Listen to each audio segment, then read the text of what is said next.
Welcome to Kicks Gaming. This is Eritas. If you haven't watched it yet, I strongly suggest you watch the Battlegrounds 101 video before this one, because today we're diving back in the Forgotten Lands for Battlegrounds 201. Grab your notebooks, here are 7 tips to improve your ranking in Battlegrounds. First and foremost, use Shall, Ifrit and Prophet. Warning, this is actually a bug, but it's one you might have triggered a lot already, without even knowing or noticing. It's been known and reported since the first season of Battlegrounds, and it has been discussed in public places recently. There's a pretty solid chance that high-ranked people have knowingly or unknowingly used this against you in the past, and here's how they do it. The first Ifrit miniboss will die whenever a Worm Queen spawn is killed for the first time in a match. Again, Worm Queen's spawn, not the Worm Queen herself. I'm talking about the 50 HP little worm there. If you get to it first, you will see 50 score and 225 gold pop up out of nowhere. In your average Battlegrounds game, this will usually take 15 to 20 seconds to happen, but if you're against a seasoned veteran player, you have like 10 seconds max, and I'm being generous. This bug can only be triggered once per game, so if you kill a worm and you don't see 50 score appear, you'd better run to Ifrit's arena and hope the book is still there. The early advantage you will get from this will speed up your farming significantly and allow you to snowball extremely fast. Just keep in mind it's a bug, so it's bound to get fixed eventually. According to the law of Papa Kicks, once you make a video they will fix the bug, so let's see how long it takes. Until then, this feature is often going to make the difference between victory and defeat for you.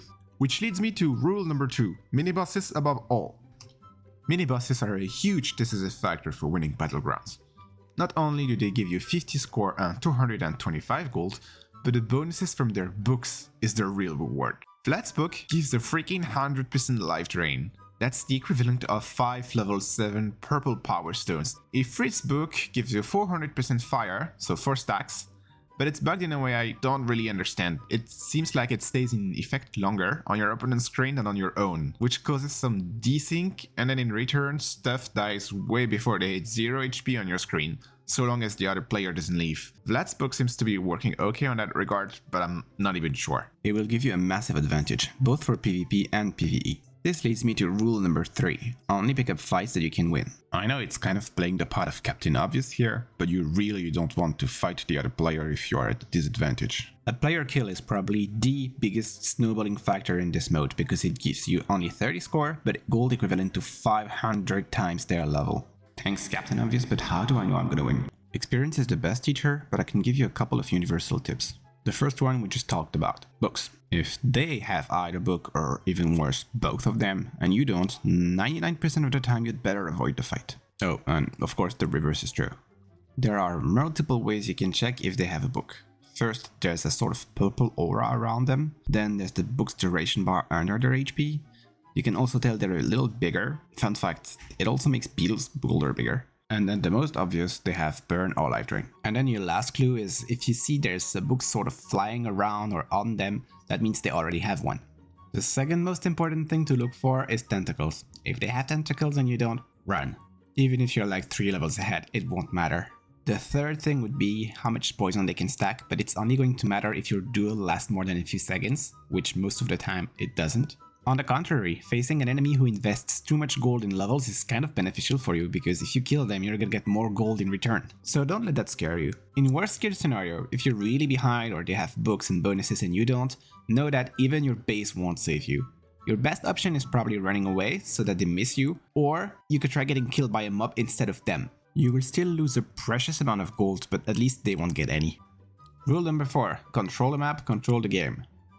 And the way you're gonna apply this rule is circumstantial. It depends on whichever hunter you're playing, what modifiers are up in the rotation, who you're facing, their playstyle, etc.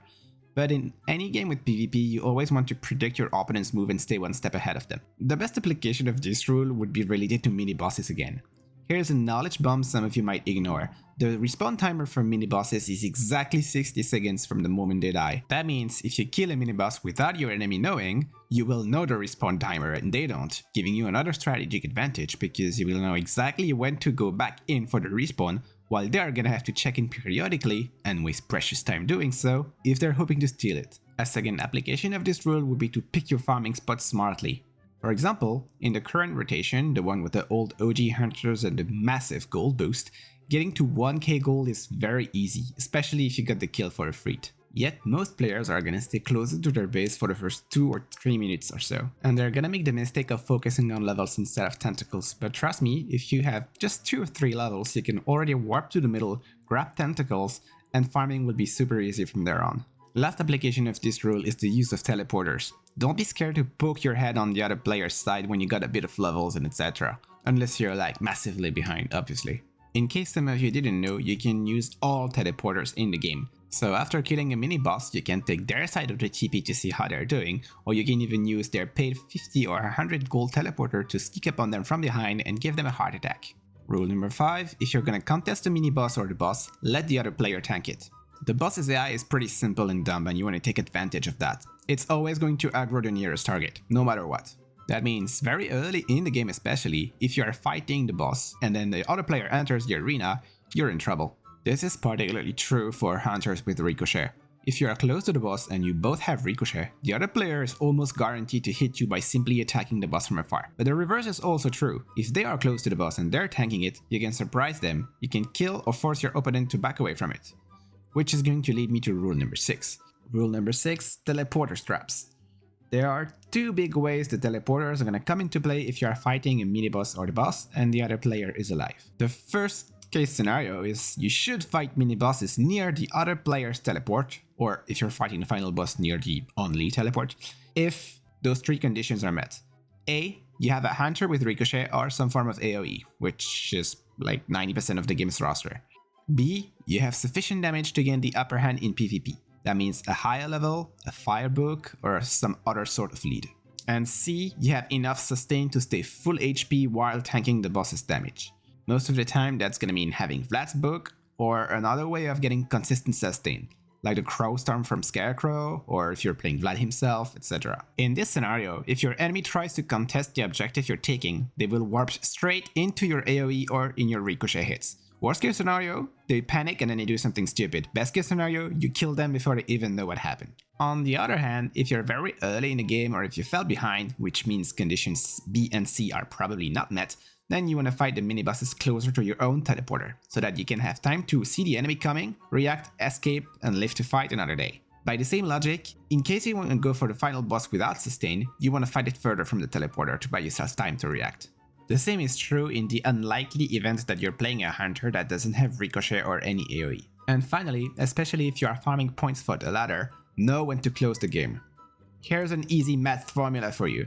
Fresh Vlad's book plus poison plus tentacles equal win. I'm serious, with most hunter, 1 tentacle bonus, 1 to 2 poison bonuses, and then, yeah, unless you're far behind, of course, then you need more. Then the only thing that stands between you and victory is 10 to 30 seconds of quality time with the boss and sufficient sustain. And Vlad's book happens to last 30 seconds and give you about 10 times the sustain you need. If your goal is farming points for the ladder, just end it, because a 3 minutes game with 550 points is going to be a lot more efficient than a 6 minutes game with 900 points. Killing the boss gives you 100 points for dealing the last hit and another 150 for dealing the most damage.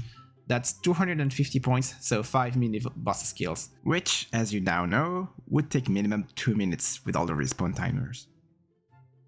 And that's about it. Let us know in the comments down below if this helped. Keep in mind, these are tips and pointers, not absolute rules. Therefore, you should always tailor their application to the available hunters and the modifiers in effect. Oh, by the way, don't worry about Pabakix. He's safe, definitely not in my basement, and he gets food and water at least 3 times a day. He'll be fine. Good luck in Battlegrounds, don't forget to subscribe to Kix Gaming if you haven't yet, and I will see you next time. Eritas out. Oh, and here's the code reveal for the previous video I posted on the channel. So that was an easy one, but using multiple ways of revealing it. The first 3 letters were missing from the chat interface on the right, H, O, and T, which is kind of ironic for Yeti's Tundra. The next letter appeared for a very short time on the video, usually on an enemy or off screen only for a couple of frames. Then the next letter was the only letter visible when picking Grey Wolf, R. And finally the last 2 letters appeared during Grey Wolf's stage. Put it all together and you have the code. The one from this video on the other hand is a bit harder, so... Good luck!